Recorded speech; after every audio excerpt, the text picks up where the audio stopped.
Jai Baba. For most of you, this is a reiteration of points you may have already read. We're simply trying to connect the dots to give some context. You all know Baba's story of the beginningless beginning, how from the original whim, God spontaneously asked himself, "Who am I?" The original duality of infinite consciousness and infinite unconsciousness occurred to answer that original query, and as an automatic result, creation manifested to allow infinite unconsciousness in the form of endless individual souls to traverse the long path that eventually brings them back to infinite consciousness. Each and every soul in creation is driven by the urge to know, as Baba put it, to find the answer to that original question, indelibly impressed in them. Who am I? Towards the end of this long journey of the soul, in the later stages of human reincarnation, as dissatisfaction for the world mired in self-interest becomes stronger, the urge to know who am I also becomes stronger and stronger. For those few with connections, there are the real saints and masters to guide them, and occasionally God himself takes human birth to bear the burden of ignorance for humanity. After his advent, people gradually come to feel and recognize the importance of his life, and in an attempt to capture his spiritual ambiance, some construct a framework of rites, rituals, and ceremonies, organized religion. Ironically, this religion creates division through exclusivity instead of adhering to the Master's message of oneness and self-effacement. All this is inevitable, though. Organized religion is meant to perpetuate itself. And that becomes expedient by compromising the Master's teaching somehow with the culture present, which is considered practical reality. This advent is different. His work was much more intense and all-encompassing, universal.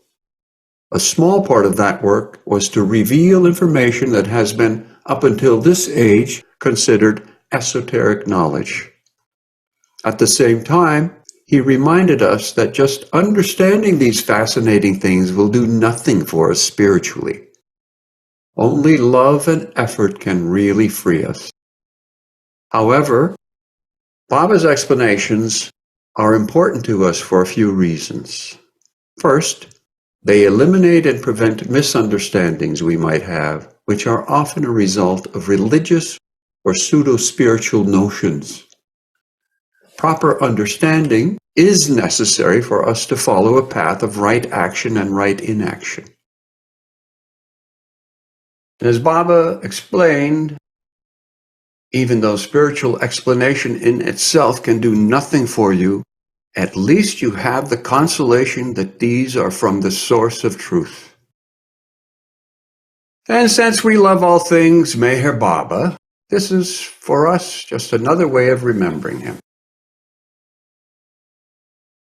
In understanding Baba's explanations, sometimes we have to get to the deeper meaning of his words and terminology. Remember, it's a challenge for any perfect one to express the experience of truth to a world of ignorance. I like Baba's aphorism comparing the conditions of illusion to reality. You'll remember he referred to the gross world as ignorance of ignorance. He referred to the spiritual path, that is the 6 planes of consciousness, as knowledge of ignorance in certain degrees, and referred to God realization as knowledge of knowledge. But lexicon. Let's consider the word consciousness. In the English dictionary, there are a few different meanings. The medical meaning is the state of being awake and aware of one's surroundings, basic consciousness. A second meaning is the awareness or perception of something by a person. A third meaning is the fact of awareness by the mind of itself and the world. This third denotation of the word is the most relevant for our purpose. However, the word world is the assumption of ordinary thinking minds. The doctrine of physicalism states consciousness emerges from the operations of the brain. Baba has explained that it is actually the other way around. The brain is the biochemical organ that serves as the medium for energy and the mind to function through the physical body. Mayor Baba used the word consciousness not only for the many varied states in the physical universe, but also in explaining the degrees of higher consciousness of the spiritual path and ultimately the different states after God realization. Sometimes people wonder about this question, the head and the heart. The best explanation I have come across was given by Baba during the 3 Incredible Weeks. On September 17th, in 1954, Baba explained this to the men on the hill in the West Room there, that is now the museum. We understand that God cannot be understood. He is not visible, yet he is infinitely visible to that eye which has no veil of desires or ego over it. The mind has a dual function, which I have explained at length in God Speaks. The first function is that of thinking. The impressions that lie dormant have to be worked out and appear as thoughts. The second function of the mind includes all feelings and emotions. This is called the heart. So what is known as the heart is actually the second functioning of the mind itself.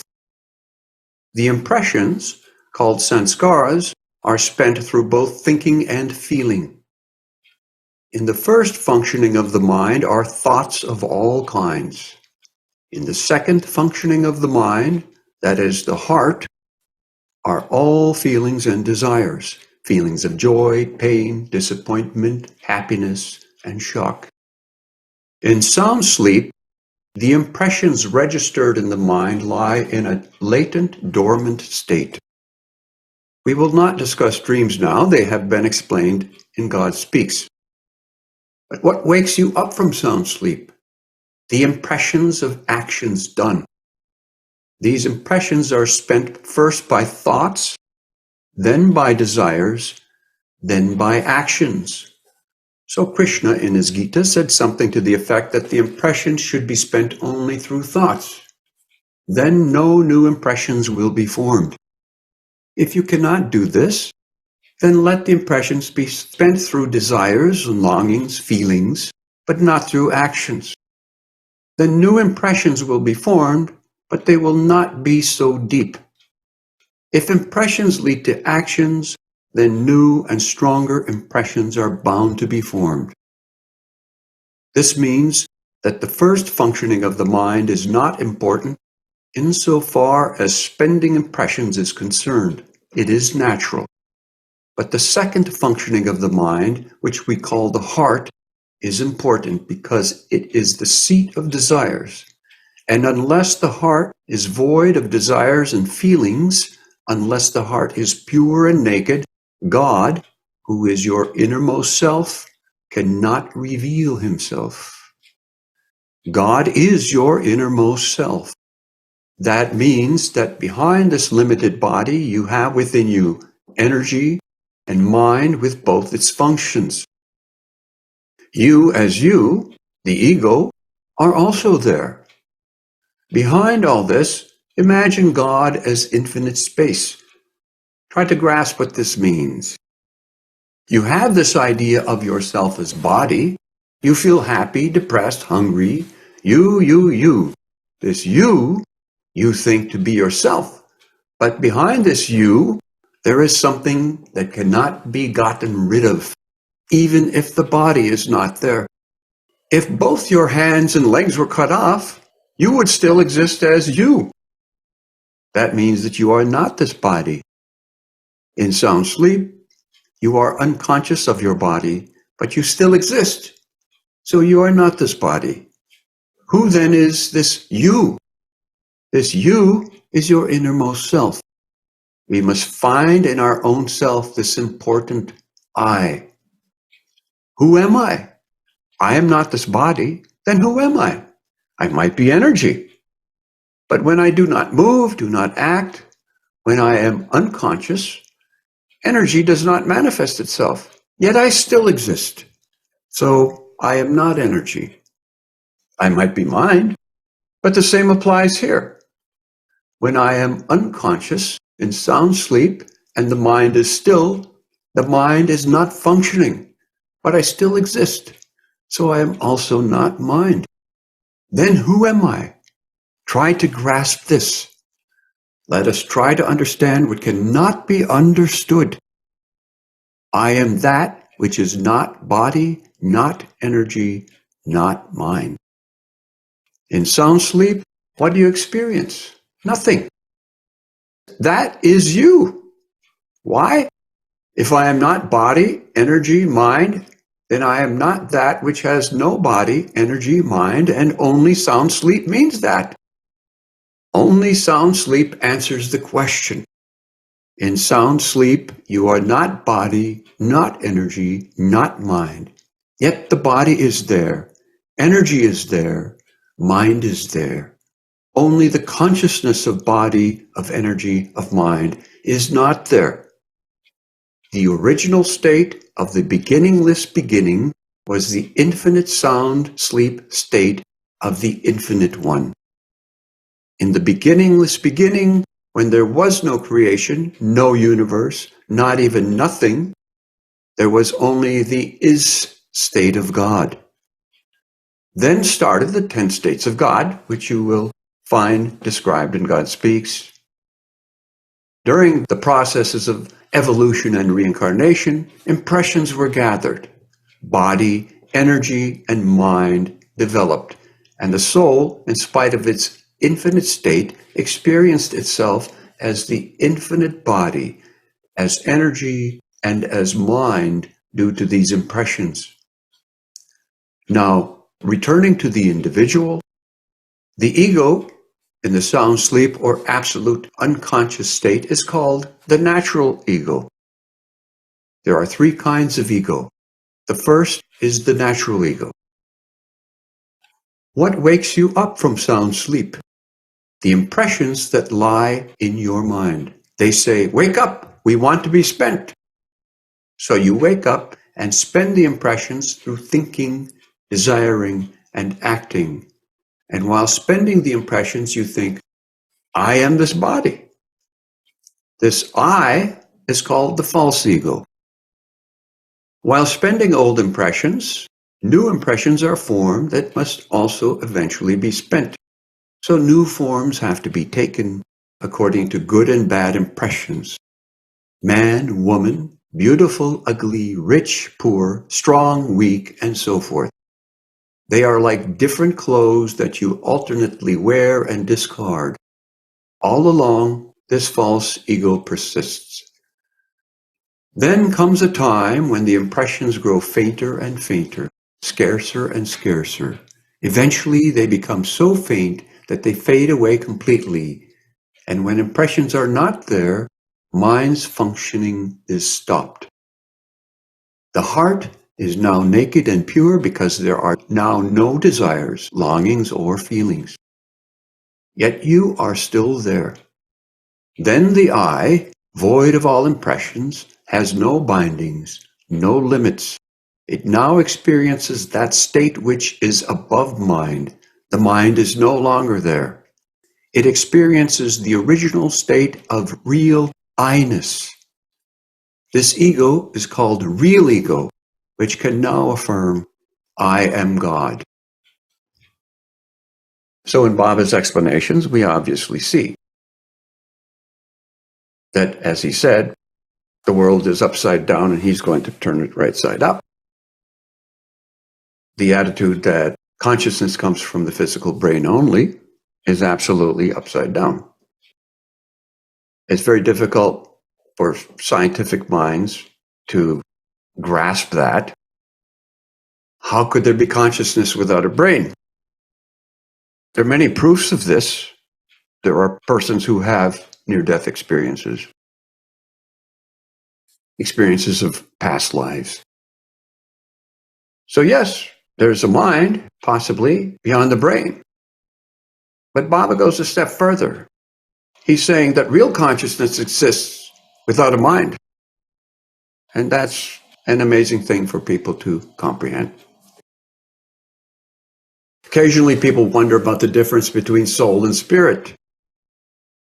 The soul is that original drop from the infinite ocean that can never be affected by anything in creation. Baba has beautifully explained how the soul dresses itself in different aspects and bodies to develop consciousness and eventually experience God realization. The word spirit has a few different denotations and connotations in the English language, but we're concerned with the spirit as everything that exists after a person dies. So, as Baba has explained, after a person dies, that spirit, that is mind, energy, everything else, the mental and subtle bodies, with the soul wrapped in I am, exists. So what happens? He says after the person, we use the term drops their physical body, but the Mandali were particular about this. Ordinary people don't drop their bodies. Dropping the body is done by people in the mental world or God-realized persons, because they're totally in step with truth. We die. So after a person dies, for 3 or 4 days, the spirit is closely connected still with the body and the place where death has occurred. After that time, there's a period of review of the recent life that has already begun during that period of connection to the body. The Hindus say this goes on about 10 days. It's a process of evaluating the actions of the recent life and basically good and bad. So a bad act can be balanced by a good act, can be balanced by a bad act. And this process of review goes on and on and on until towards the end of that process of review, it is observed that there is either an excess of good or bad impressions, sanskars, that are left due to the actions of that recent life. And according to the type of excess of impressions and the extreme nature of those impressions, that person experiences a heaven or hell state. This is how those impressions can be balanced subtly. Now, this afterlife period is referred to as the astral world. What the ordinary person experiences. Baba has said that the atmosphere is full of spirits. There's not a place they go to experience this. Each individual experiences this within their mental and subtle bodies, which they now experience as I. But most specifically, the astral body is experiencing that in the sense of I. So there's a degree of balancing that happens, but that balancing can only happen subtly. So gradually time passes. However time is, it's not necessarily the same as our gross world. But time passes and there is a balancing that occurs, and eventually that person goes through another interesting phase. Something that I've only seen Bob explain such a thing. This is from Ward's book, Early Messages to the West.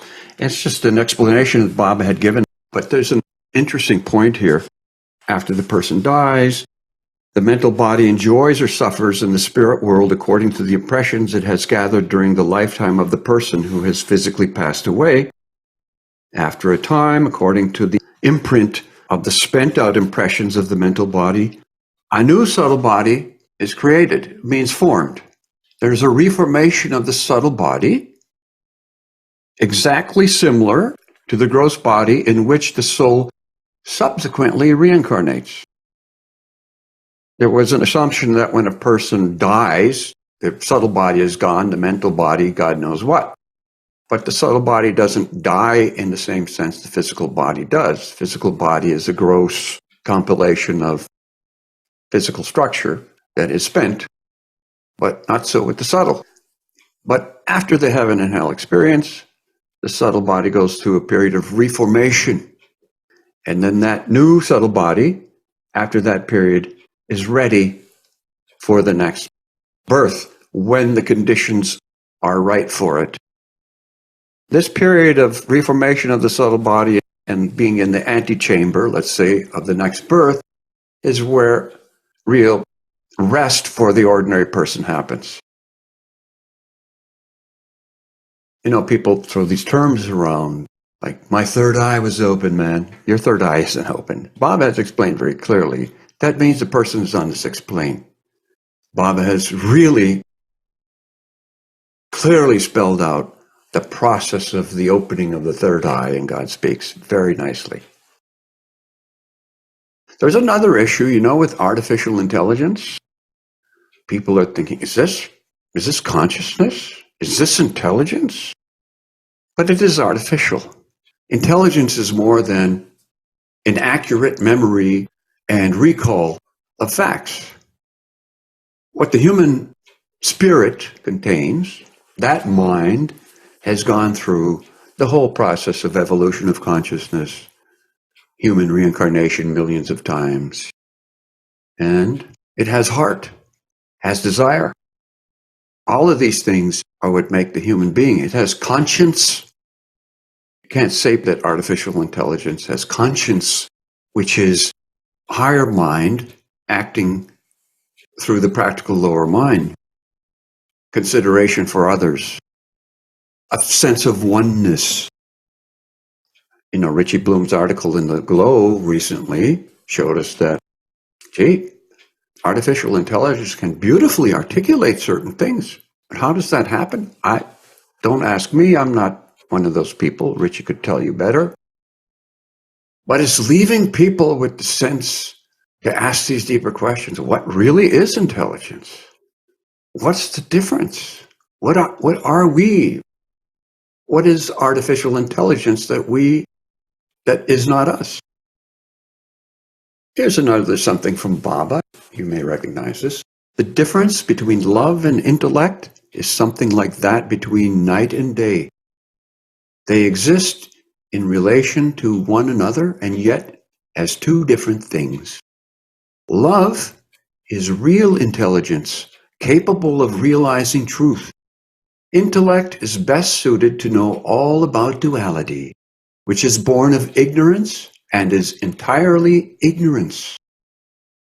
When the sun rises, night is transformed into day.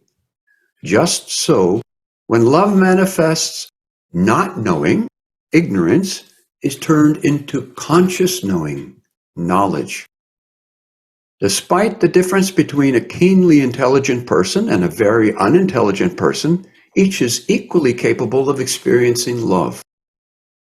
The quality which determines one's capacity for love is not one's wit or wisdom, but one's readiness to lay down life itself for the beloved, and yet remain alive.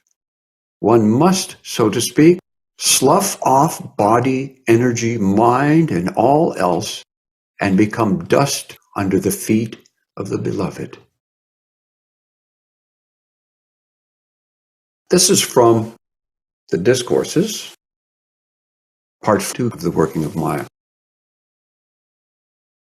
The shackles that hold the soul in spiritual bondage consist chiefly of wrong values or falsehoods concerning valuation. Maya becomes irresistible by taking possession of the very seat of knowledge, which is human intellect. Surmounting Maya is difficult because, with the intellect under its sway, Maya creates barriers and upholds false beliefs and illusions. It creates barriers to the realization of the truth by persistent attempts to sustain and justify erroneous beliefs. The intellect that functions in freedom prepares the way to the truth, but the intellect that plays into the hands of Maya creates obstacles to true understanding. The false beliefs created by Maya are so deep-rooted and strong that they seem to be self-evident. They take on the garb of veritable truths and are accepted without question. For example, a person believes that he is his physical body.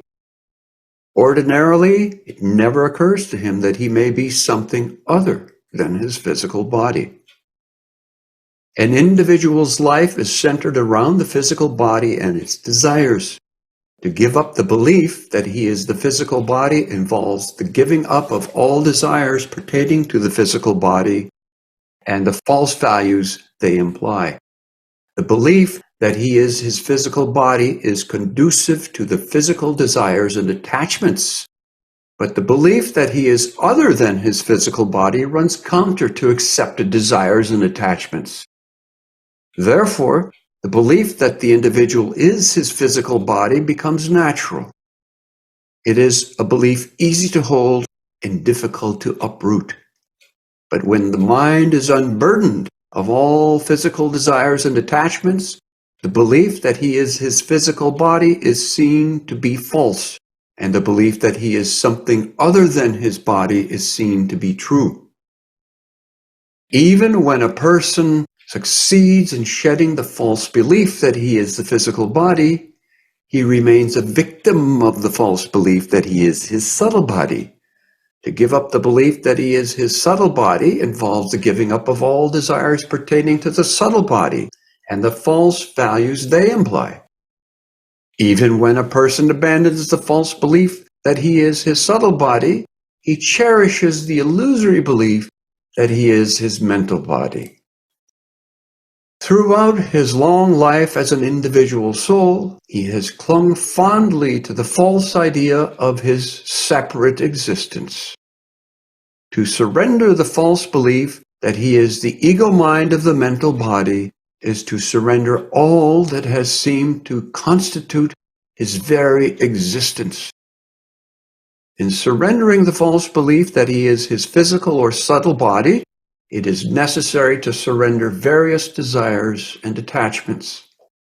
It is a giving up something one has had for a long time.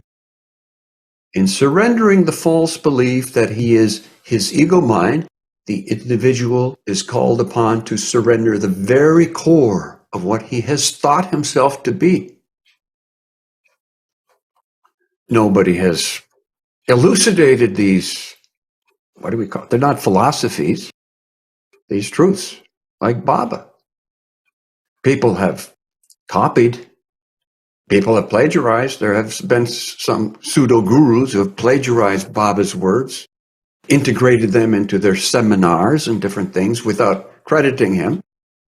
But if you look for the origins of these explanations, inevitably you'll find they come from Meher Baba. Here's a letter that was written in March of 1940 to Minta Toledano. She was the sister of Delia. She had a close connection to Baba in the 30s. You'll see her in many of the photographs from the early 30s.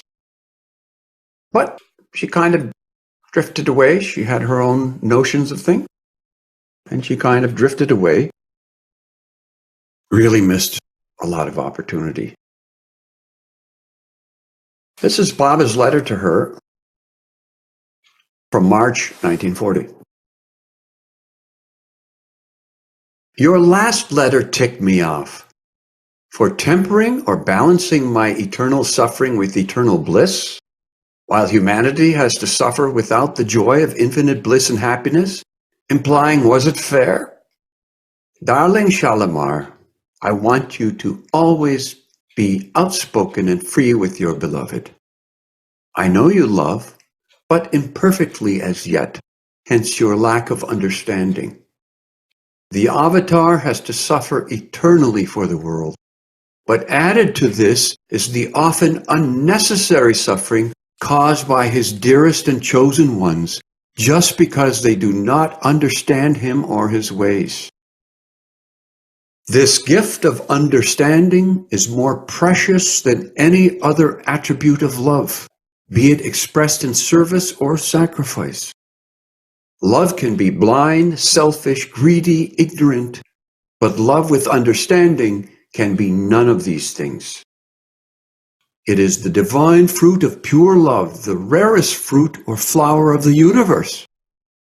It has been called the sweetest flower in all the world. Age cannot wither it. It grows more lovely as it casts off its outer garment, disclosing its unseen beauty within.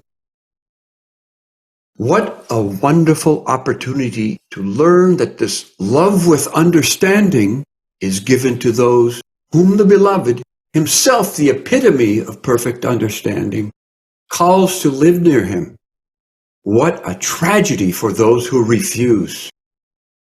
If they had any understanding of what they had passed over, their suffering would indeed be unbearable. No physical suffering, no suffering of the present war could compare with it.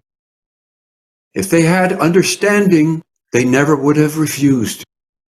How complicated is life! But love cannot force. To serve, please, and love me is very different. A very different thing from what, let us say, Hitler asked of his followers. They obey. If not, they are shot or imprisoned. My followers obey me voluntarily, a far more difficult ideal. Learn eventually you will, but in a school where suffering may not be combined with the presence of eternal bliss and happiness, as it would if you had come to me as I asked. There is so much in you which I need for my work, such capacity to understand, had you the desire to learn and the grit, determination, and courage to strive for the goal. Who better than you were able to realize my changing moods, my present need, my unspoken wish, but you grew tired and wanted change. Like a child, you wanted the fairy palace, the fine jewel, without the climb and toil for its attainment. Now, darling Shalimar, don't be miserable because this time I have ticked you off. Write again soon and tell me all your plans and what you would like to do. You have chosen the longer of two paths towards the happiness you sincerely desire, but it is a path and I will lead you along it to the end. So you have nothing to fear, nothing to worry about. Mine you always were, and mine you will always remain, whether there or here. Minta wanted to be more active in her introspection, so she went through many years of psychoanalysis.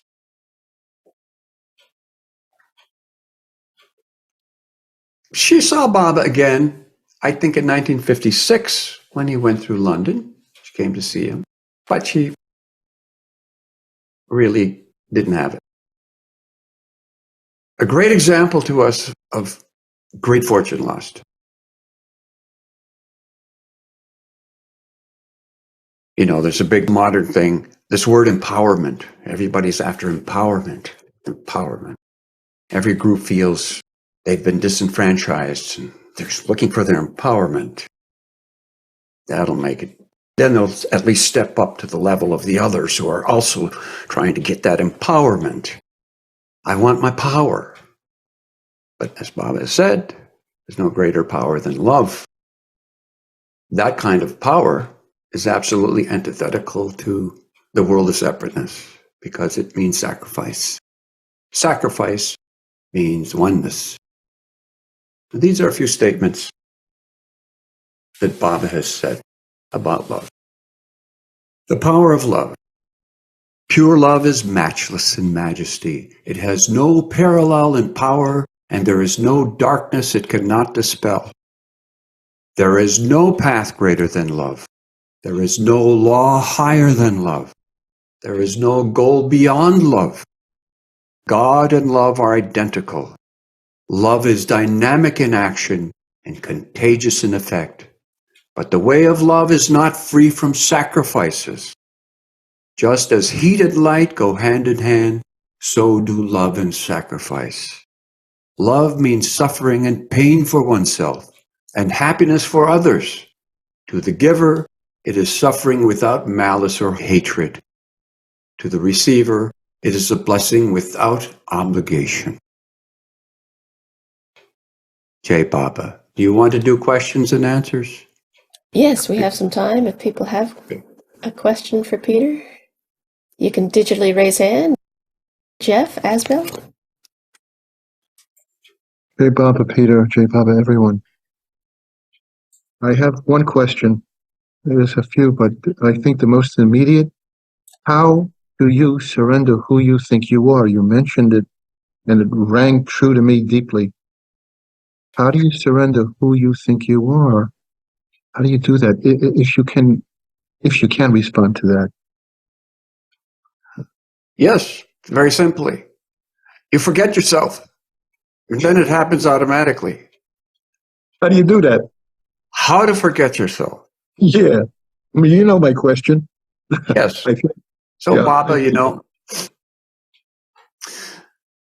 in the early 50s, specifically after Manonash, the new life, it's interesting to see Baba's life. There are different phases of his work, and they represented different stages sometimes of the spiritual seeker's path. The new life, he became the archetypal seeker, perfect seeker on behalf of all humanity. The only answer to the new life, because the summation of the new life was that it is impossible to find God, to seek God, to catch God. It's impossible. So the only answer, as Baba had explained, was annihilation of the mind, Manonash. So he had that meeting in 1951 in Hyderabad, where he beautifully articulated the paths to God, the yogas and the pros and cons of each one, and the invariable weaknesses of each of those paths. He talked about it again a year and a half later during the meetings for the Fiery Free Life, when he specifically talked about jnanis. Jnana yoga is a very difficult yoga in which there is no satisfaction for the mind. The goal is to eliminate oneself so that the impersonal infinity of God can be attained. But it is really impossible, especially at that level without the constant reliance upon a real master. So in explaining the difficulty of that path, Baba, you'll see in all of his explanations, comes to the same conclusion at the end of all of his discourses. The only answer is love, the perfect master. More specifically, the avatar, in the highest of the high. He ends with the guidance of the perfect masters and surrenderance to the highest of the high. So what Baba has done in his form as avatar, we say Baba, but the responsibility of the ancient one to become avatar in an age and to bear the burden for humanity, eternally the only example of any perfect being that continually returns. So what we need is a distraction from ourselves. So when the ancient one becomes a human being, he's the perfect human being, and he's the perfect distraction. So then the path to God not only becomes sure, it becomes charming. the process of surrender is not just a one thing. Now I am surrendered. Kitty Davy used to use the analogy of peeling an onion, the mind surrendering those layers. It's just another layer of the onion that's so very fine. You continually peel it and it's still there, but it becomes a habitual process. Money used to have another approach. She would say, every day when she gets up, she would say, Baba, let this day only be for you.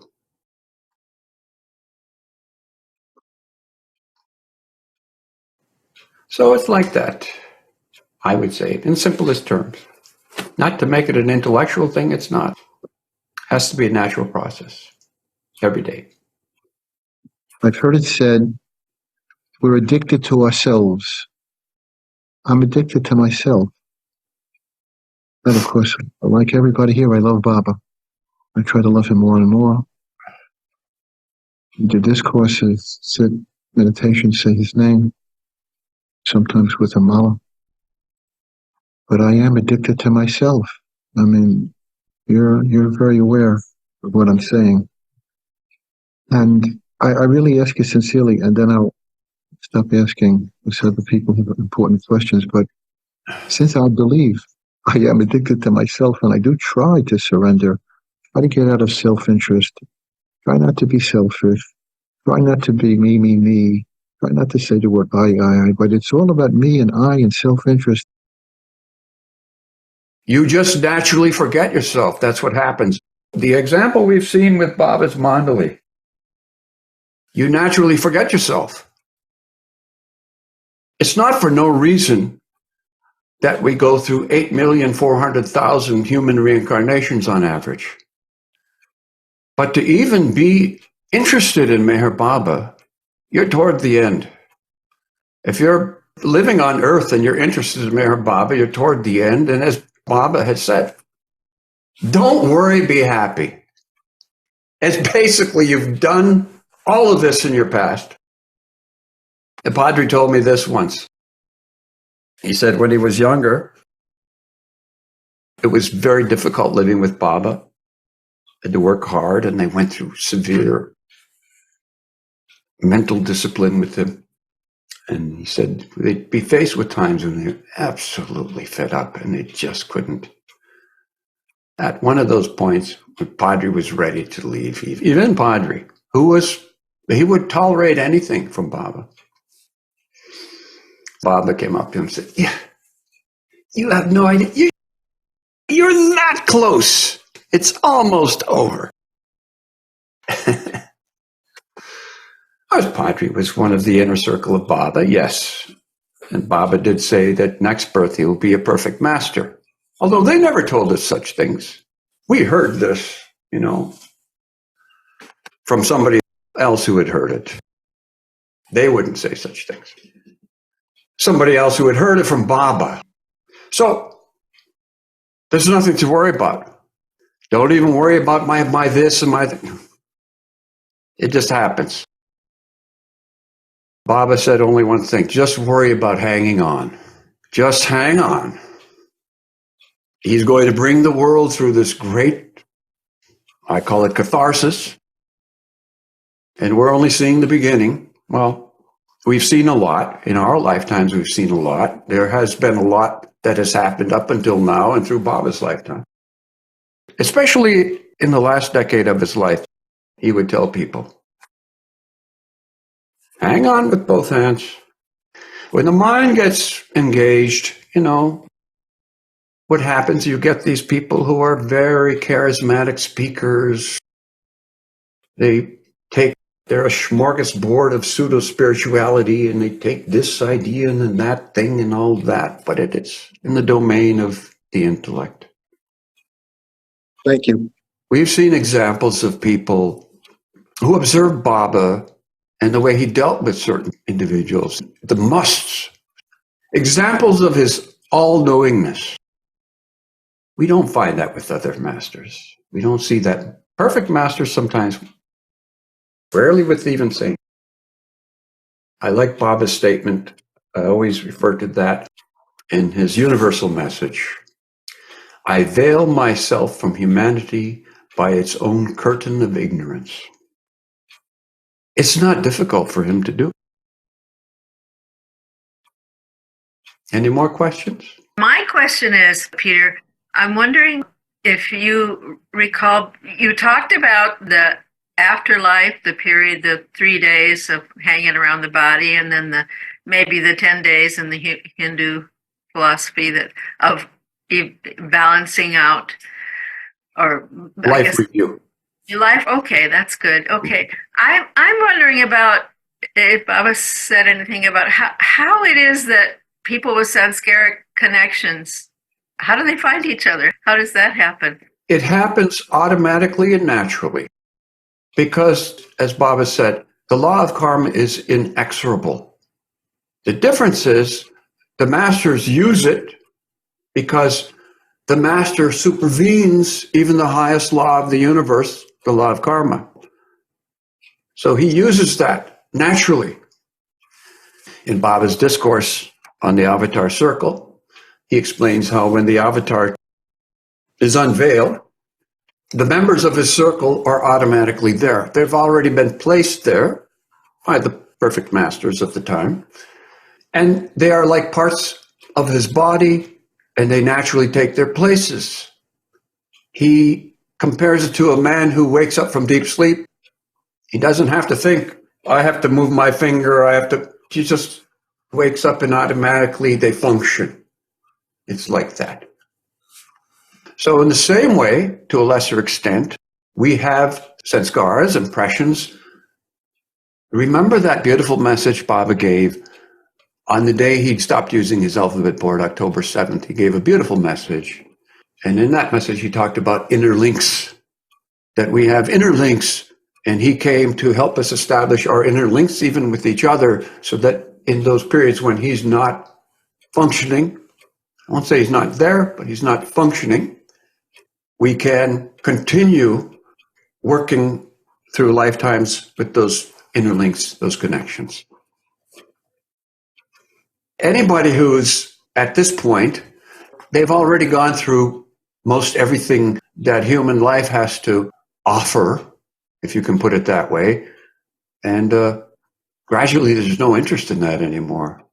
So there's only, when you get down to it, the essential relation with God, with the Master, and the connection with everyone else who's got the same inclination. Next. What is your knowledge, your experience with Baba speaking to Nordeen? Well, I think you have Scott McKeag here, so he's kind of the de facto. I'm asking you. Oh, well, I just call Scott. No, I'm not calling Scott. Okay, I will say, Nordeen was Baba's circle. She had a unique position in that she was connected with every circle. She also had this capacity to do thought transmission. Baba said it was authentic. Okay. I mean, most of us won't consider that as important as Baba's direct words. And certainly most of us won't consider it more important than Baba's direct words, as some might have a tendency to do because it's a little bit sensational. But to me, I will tell you that it is an example to us of how the avatar must have functioned through his circle in past advents when there wasn't this ease of mass communication. And specifically, look at what happened in the advent of Jesus when he, after crucifixion, went to India with Thaddeus and Bartholomew. There were a few other disciples who went to India, but most of the others were dispersed. And they went to different other places. Now, okay, getting off on Nordeen a little bit, but to me, what's important is this whole thing about thought transmission. There's a fascinating thing that happened in Myrtle Beach in 1958. Elizabeth had some friends who actually lived here in Asheville. As far as we know, they were the first Baba lovers in Asheville. And she asked Baba this question because it was in May, And it was that time of the year, she said, Baba, can you explain to us the significance of the Pentecost? The Pentecost happened 40 days after Easter. Remember, you know very well, Rosalie. I'm Catholic. Yes. I'm more Catholic now because of Baba, because Catholic means universal. Right? Baba's made me universal. Uh-huh. So, Baba gave an interesting response to that question. What is the significance of Pentecost? And one of the very rare times Baba said, it would not be good for me to explain the details of the Pentecost. People may get the wrong idea.